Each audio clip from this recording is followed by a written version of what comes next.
Hello boys, today I am going to discuss the rest of the activities of the story of Proserpine. In earlier classes I have discussed the activities 6, 7, 8 and 9. Now I am going to discuss activity 10, 11 and 8 of the activities. Okay. এর আগের দিনে তোমাদের activity 6, 7, 8 এবং 9 আলোচনা করা হয়েছিল। আজকে তোমাদের যে অ্যাক্টিভিটিসগুলো আলোচনা করা হবে অর্থাৎ পরবর্তী অ্যাক্টিভিটিসগুলো আলোচনা করা হবে অ্যাক্টিভিটি 10 এবং পরবর্তী অ্যাক্টিভিটিসগুলো। দ্য অ্যাক্টিভিটি 10 কি আছে? Match the words in column A with the meaning in column B. Column এর সঙ্গে যে শব্দগুলো আছে কলাম বি এর শব্দগুলোর ম্যাচ করতে হবে। তো দেখো কলাম এ এর শব্দগুলো লিখছি।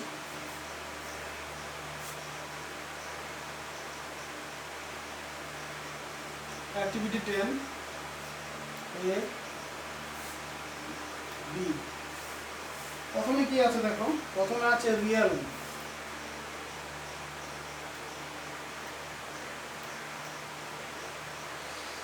রিয়ন কথার অর্থ কি? রিয়ন কথার অর্থ হলো রাজত্ব। ঠিক আছে, তাহলে এক্ষেত্রে রিয়ন কথা কোনটা? এক্ষেত্রে আছে কিংডম। কিংডম মানে রাজত্ব।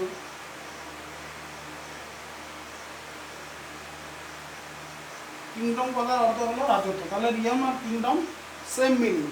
ঠিক আছে, এই দুটোর কথাই হলো রাজত্ব।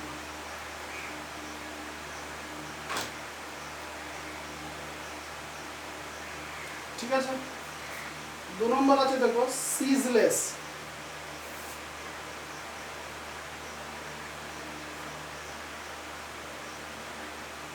সিজলেস সিজলেস মানে হচ্ছে অবিরাম। ঠিক আছে, তো এটা যেটা আছে এন্ডলেস মানে যেটা চলতেই থাকে। ঠিক আছে, এটাকে বলা হয় অবিরাম। সিজলেস এবং এন্ডলেস। সিজলেস মানে যেটা থামে না, এন্ডলেস মানে যেটা কোনো শেষ নেই অর্থাৎ অবিরাম। ঠিক আছে, 3 নম্বর আছে পেল। পেল মানে বিবর্ণ, পাংশু বর্ণের যেটাকে বলা হয়। পেল মানে বিবর্ণ। ঠিক আছে, তাহলে এখানে আছে ডাল অর্থাৎ বিবর্ণ, আর হোয়াইটিস ইন কালার অথবা পাংশু বর্ণের কালার। ঠিক আছে, ডাল और হোয়াইটিস কালার, যেটাকে এক কথায় বলা হয় বিবর্ণ। ঠিক আছে, ডাল আর হোয়াইটিস ইন কালার। তারপরে 4 নম্বর আছে গ্রিফ। গ্রিফ মানে হচ্ছে দুঃখ। গ্রিফ মানে হচ্ছে দুঃখ বা বেদনা। কি হতে পারে এখানে? ডিপ সরো অর্থাৎ গভীর দুঃখ। ডিপ সরো কথার অর্থ হলো গভীর দুঃখ। ঠিক আছে, এটা আমি লিখছি বেদনা।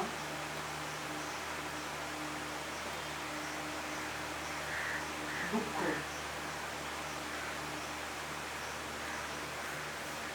গভীর দুঃখ বা বেদনা। ঠিক আছে, বা শোক যেটাকে বলা হয়। তারপর আছে ইমপ্লোড।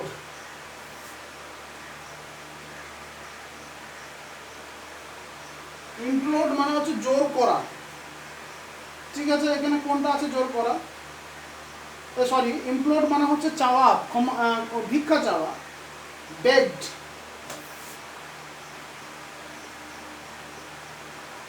বেগড অর্থাৎ ভিক্ষা চাওয়া।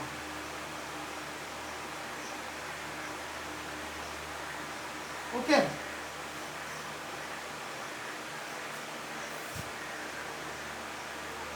6 নম্বর যেটা আছে gloomy.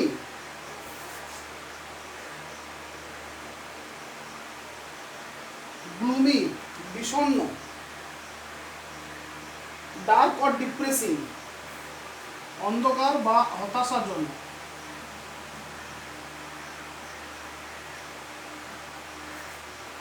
Depressing, dark or depressing. Gloomy যেটাকে বলা হয় বিষণ্ণ।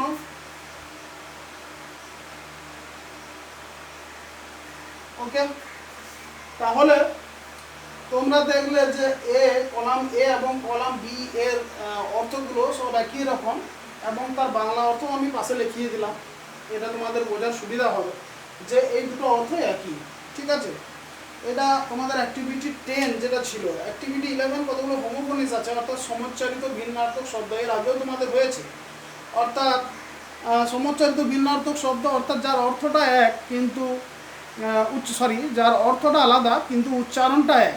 ঠিক আছে, তাকে বলা হয় সম উচ্চারিত, একই রকমের উচ্চারণ কিন্তু অর্থের দিক থেকে ভিন্নার্থক, অর্থাৎ ভিন্ন অর্থ, অর্থাৎ অর্থটা সম্পূর্ণ আলাদা, সেরকম যদি হয় সেগুলোকে বলা হয় আমরা সমোচ্চারিত, বাংলাতে বলে সমোচ্চারিত ভিন্নার্থক শব্দ, আর ইংরেজিতে হোমোফোনিস বলে। ঠিক আছে, তাহলে এখানে কতগুলো হোমোফোনিস আছে এবং লেখা আছে make sentence with the following pairs of words, অর্থাৎ সেন্টেন্স তৈরি করো, বাক্য রচনা করো, to show the difference in their meaning, তাদের অর্থের পার্থক্যটা দেখানোর জন্য। ঠিক আছে, তাহলে দেখো অনেক লম্বাই আছে।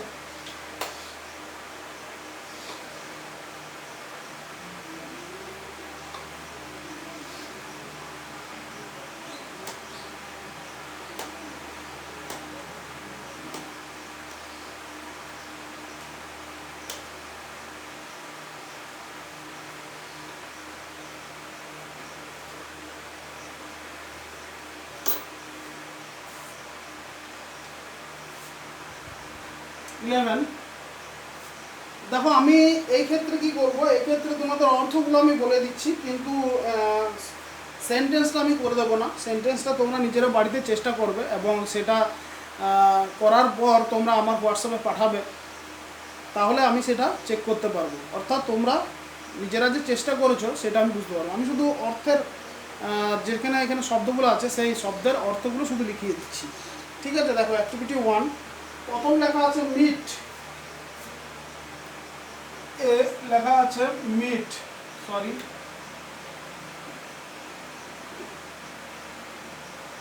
মিট কথার অর্থ কি? সাক্ষাৎ করা, সাক্ষাৎ করা। একটা আমি লিখেই দিচ্ছি, যেমন I will meet my friend, I will meet my friend tomorrow.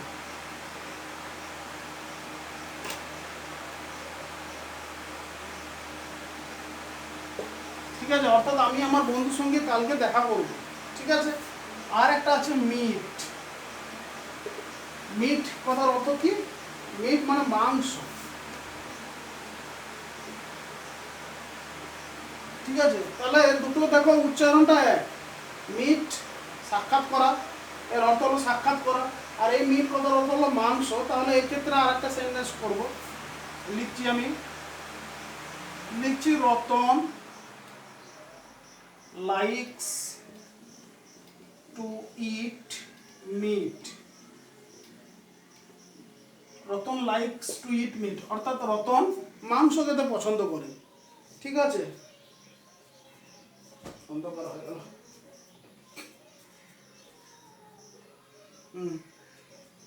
Ratan মাংস খেতে পছন্দ করে।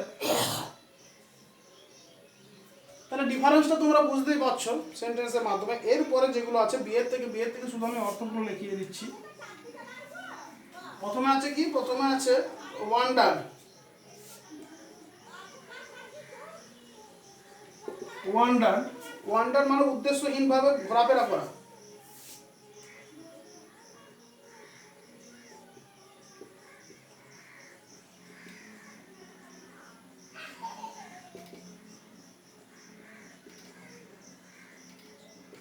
উদ্দেশ্যহীনভাবে ঘোরাফেরা করা, ওয়ান্ডার।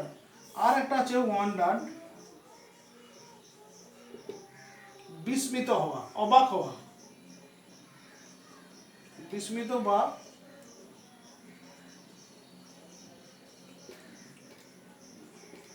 অবাক হওয়া। ঠিক আছে, সি, এগুলো তোমরা এই দুটো তোমরা কি করবে, তোমরা এগুলো সেন্টেন্সগুলো নিজেরা করবে। হোল এবং হোল, হোল অর্থাৎ সমগ্র বা সব, আর হোল, হোল মানে গর্ত। ঠিক আছে। ডি লিপ এবং লিপ। লিপ কথার অর্থ হলো লাফানো, আর এলআইপি লিপ, লিপ কথার অর্থ হলো ঠোঁট। ঠিক আছে, লিপ কথার অর্থ হলো ঠোঁট। একটা এখানে লিখছি,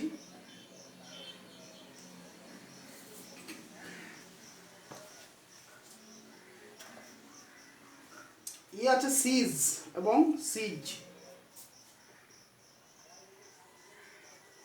সিজ মানে হচ্ছে থামা, আর সিজ এসিআইজেডি, সিজ মানে হচ্ছে বাজেয়াপ্ত করা।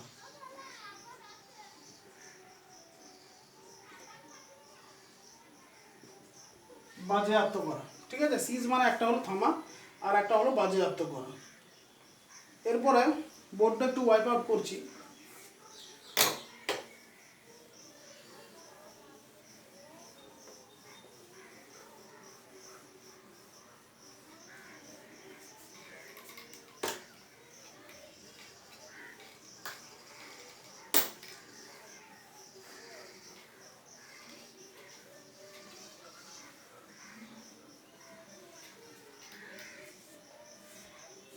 দেখো,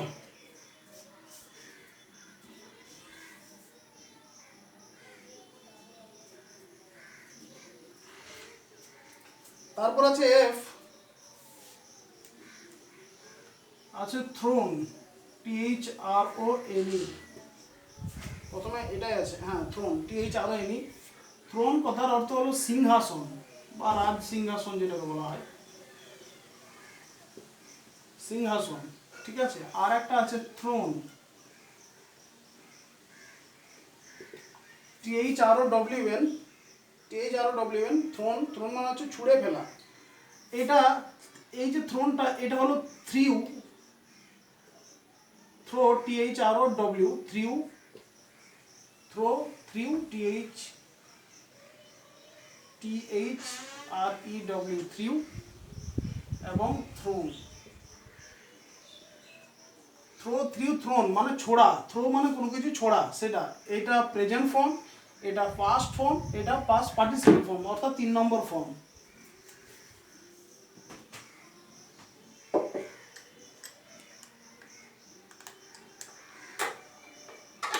ঠিক আছে, তাহলে এটা হলো ছুঁড়ে ফেলা। এই কথাটার অর্থ কি? এটা হলো ছুঁড়ে ফেলা বা ছুঁড়ে ফেলেছিল।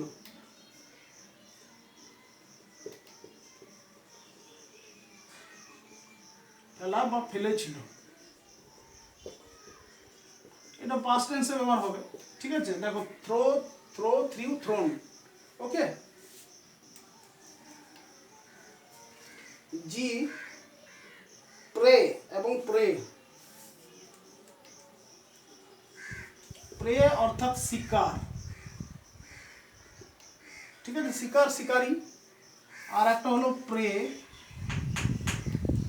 প্রে, প্রে মানে হচ্ছে প্রার্থনা, প্রার্থনা করা। এইচ আছে টেস্টেড এবং টেস্টেড। একটা TESTED, টেস্টেড মানে হচ্ছে পরীক্ষিত। পরীক্ষিত মানে পরীক্ষা করা হয়েছে যেটা। ঠিক আছে, আর একটা হলো টেস্টেড, টেস্টেড, সরি, টেস্টেড অর্থাৎ স্বাদযুক্ত। এটা বলতে পারি আমরা অ্যাডজেক্টিভ হিসেবে ব্যবহার হয়েছে। ঠিক আছে, তাহলে তোমরা এই অর্থগুলো ডিফারেন্স বুঝতে পারছো, এবং এইগুলো দিয়ে তোমরা সেন্টেন্সগুলো নিজেরা করবে, এবং নিজেরা করে আমার হোয়াটসঅ্যাপ গ্রুপে তোমরা সেন্ড করবে, হোয়াটসঅ্যাপে সেন্ড করবে, পার্সোনাল হোয়াটসঅ্যাপে। তাহলে আমি তোমাদের এই সেন্টেন্সটা চেক আপ করতে পারবো। ওকে, দেখো এরপরে অ্যাক্টিভিটি 12। অ্যাক্টিভিটি 12 এখানে কি আছে? Solve the word puzzle by putting suitable letters in the blank below. অর্থাৎ নিচে যে ফাঁকা ঘরগুলো আছে সেই ঘরগুলোতে বাক্যগুলো বসাও। You will find the word in the text. টেক্সটে তোমরা এই ওয়ার্ডগুলো দেখতে পাবে।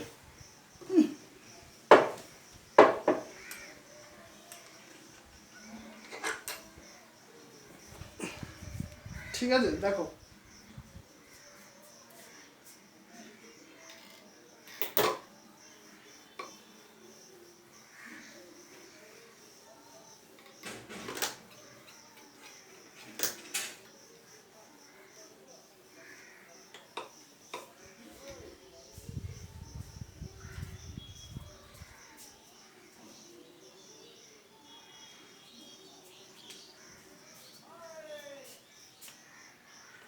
কিভাবে পাজলটা আছে, শব্দ ছক যেটাকে বলা হয়। দেখো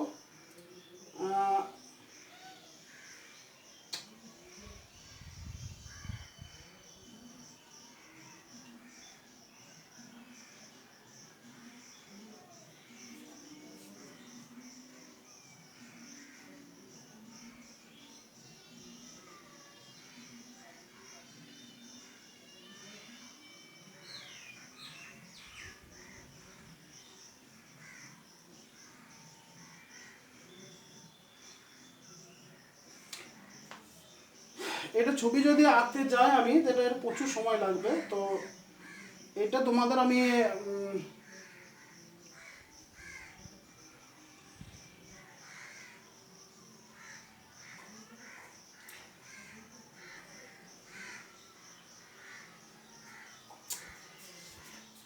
ওকে, অ্যাক্টিভিটি 12টা তোমাদের পরে করানো হবে। অ্যাক্টিভিটি 13 দেখো, অ্যাক্টিভিটি 13 কি বলা আছে। অ্যাক্টিভিটি 13 করার আগে তোমাদেরকে কি করতে হবে না, মোডাল সম্বন্ধে একটু ধ্যান ধারণা রাখতে হবে।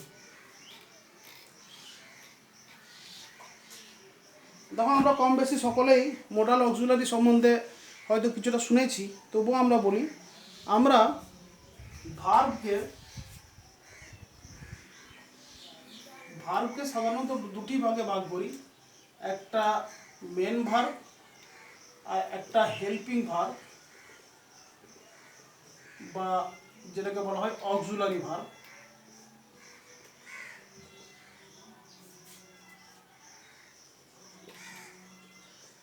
অক্সিলারি ভার্ব, এরপরে এই অক্সিলারি ভার্বটাকে আবার দুটো ভাগে ভাগ করা হয়। একটা হলো প্রাইমারি অক্সিলারি,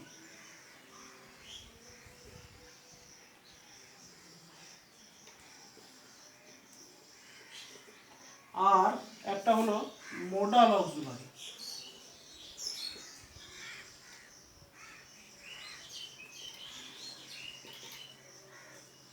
প্রাইমারি অক্সিলারি তোমরা জানো, প্রাইমারি অক্সিলারি তিনটে। একটা হলো বি ভার্ব, একটা হলো হ্যাভ ভার্ব,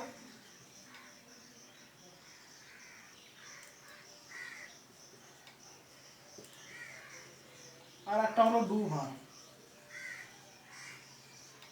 ঠিক আছে, এটা হলো প্রাইমারি অক্সিলারি। আর যে মোডাল অক্সিলারির কথা আমি বলছি, ঠিক আছে, মোডাল অক্সিলারির মধ্যে মোডাল যতগুলো আছে, যেমন can, could, shall, should, will, would, মে,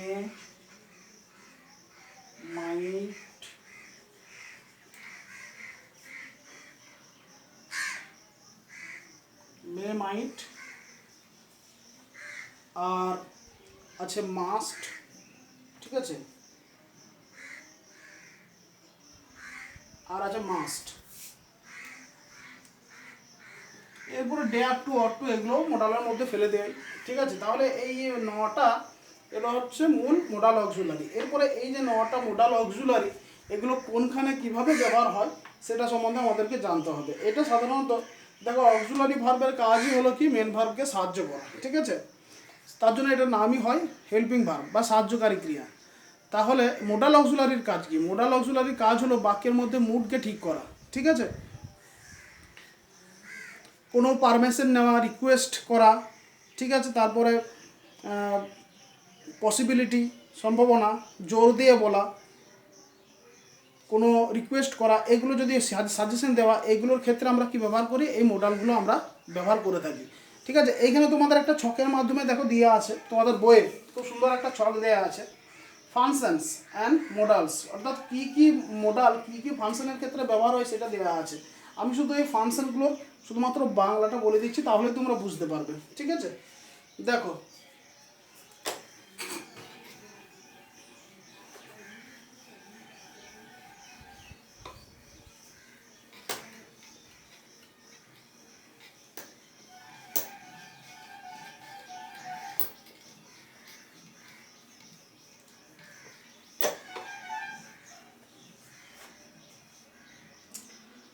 দেখো, I must make her my queen, আমি তাকে অবশ্যই আমার স্ত্রী রানী করব।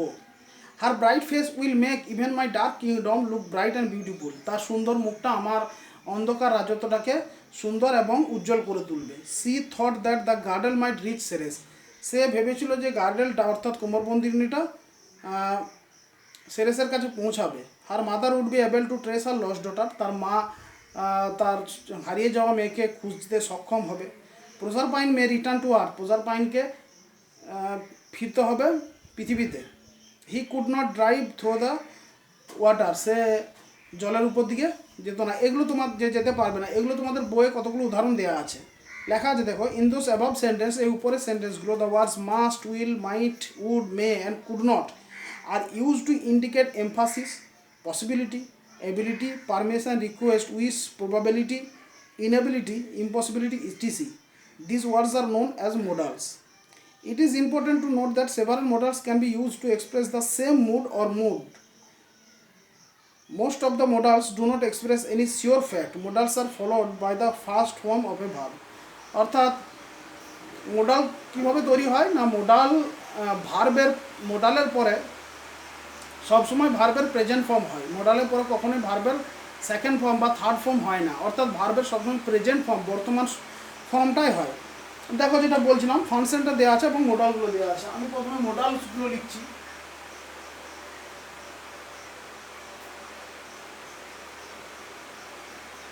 মোডালস দেওয়া আছে দেখো প্রথমে, আর লেখা আছে ফাংশন।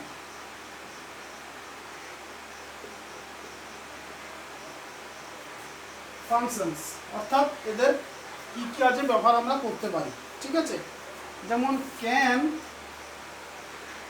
আর কুড দিয়ে আমরা কি করতে পারি, আমরা এক্সপ্রেসিং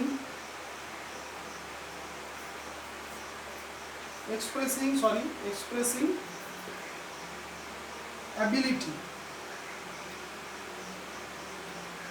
এবিলিটি কথার অর্থ কি, এবিলিটি অর্থাৎ সামর্থ্য, অর্থাৎ ক্যান আর কুড দিয়ে আমরা সামর্থ্য প্রকাশ করতে পারি। ঠিক আছে, তারপরে লেখা আছে দেখো, can, could, May, mite.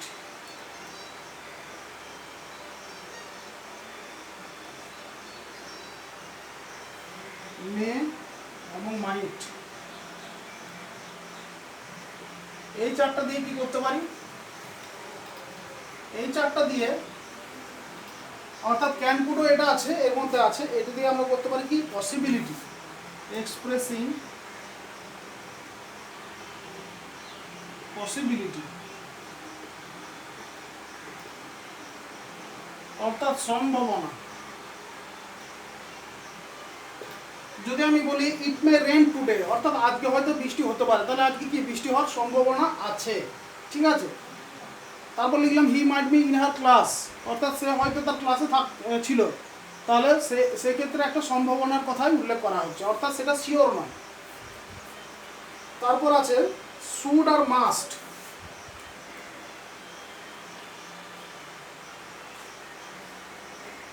Should আর মাস্ট কি হয়,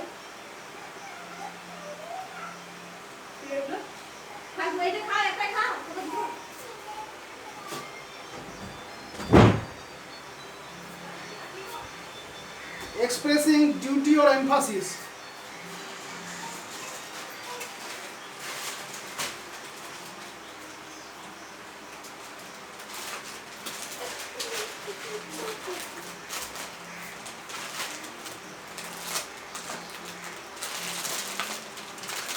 Expressing duty or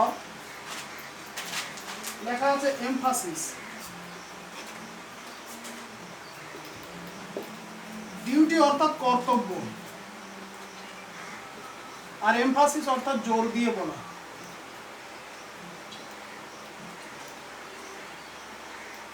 দেখো যদি বলি I must do this work অর্থাৎ বা the elders must be obeyed,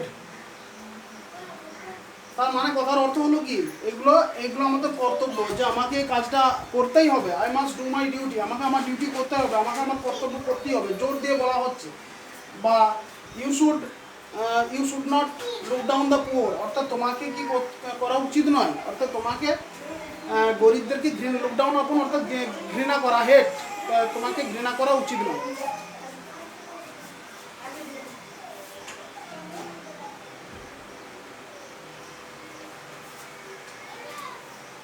তারপরে আছে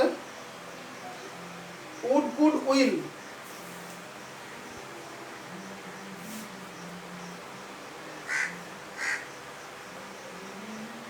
কুড আর উইল এইগুলো দিয়ে আমরা কি করি,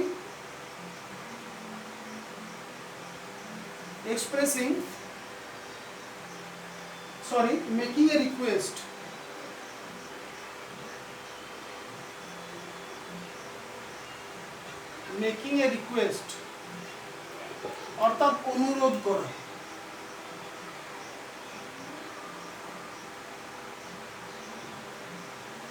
অর্থাৎ এইগুলো দিয়ে আমরা অনুরোধ করি। যেমন could you pass me the butter, অর্থাৎ তুমি কি আমাকে বাটারটা দেবে, অর্থাৎ উইল ইউ টেক টি, তুমি কি চা খাবে। তাহলে এগুলো কি হলো, এগুলো অনুরোধ করা হলো। Asking for permission, may, shall, can, could. May, shall, can আর কুড দিয়ে আমরা কি করতে পারি, আস্কিং ফর পারমিশন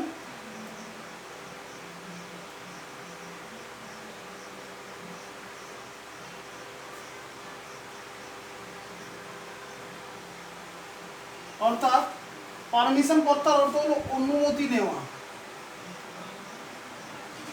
অনুমতি, আর আস্কিং মানে হচ্ছে নেওয়া অর্থাৎ চাওয়া। অর্থাৎ এইগুলোর মাধ্যমে আমরা কোনো কারোর কাছ থেকে অনুমতি নিতে পারি। যেমন মে আই গো স্যার, অর্থাৎ আমি কি যেতে পারি স্যার, বা মে আই কাম ইন, অর্থাৎ আমি কি আসতে পারি। ঠিক আছে, ঠিক এইগুলো দিয়ে আমরা কি করতে পারি, আমরা অনুমতি চাইতে পারি। অর্থাৎ যদি সে অনুমতি দেন বা তিনি অনুমতি দেন তাহলে আমরা কি করতে পারি, সেখানে প্রবেশ করতে পারি।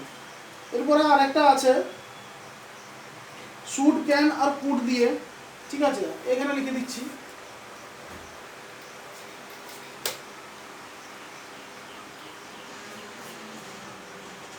শুড, ক্যান আর কুড, ক্যান এবং কুড এগুলো দিয়ে কি হয়, এগুলো দিয়ে গিভিং সাজেশন অর্থাৎ কাউকে সাজেস্ট করা, গিভিং সাজেশন অর্থাৎ প্রস্তাব দেওয়া।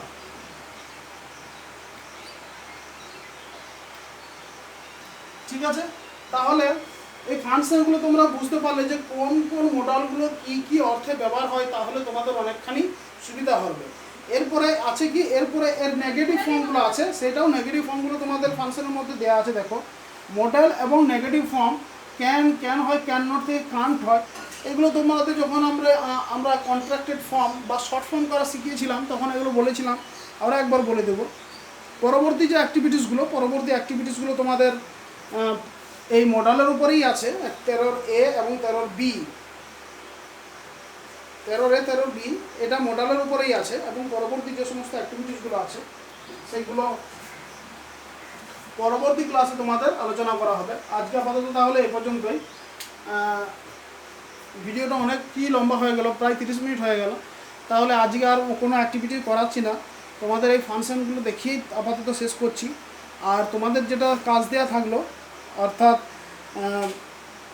11 অ্যাক্টিভিটি 11টা, অর্থাৎ তোমার বাংলাগুলো করে দেওয়া হলো, তোমাদের সেন্টেন্সগুলো করতে হবে। এগুলো করে তোমরা অবশ্যই আমার হোয়াটসঅ্যাপে পাঠিয়ে দিও, পার্সোনাল হোয়াটসঅ্যাপে। ওকে, তাহলে আজকে আপাতত এই পর্যন্তই। That's all for the day and for the moment. Thank you very much.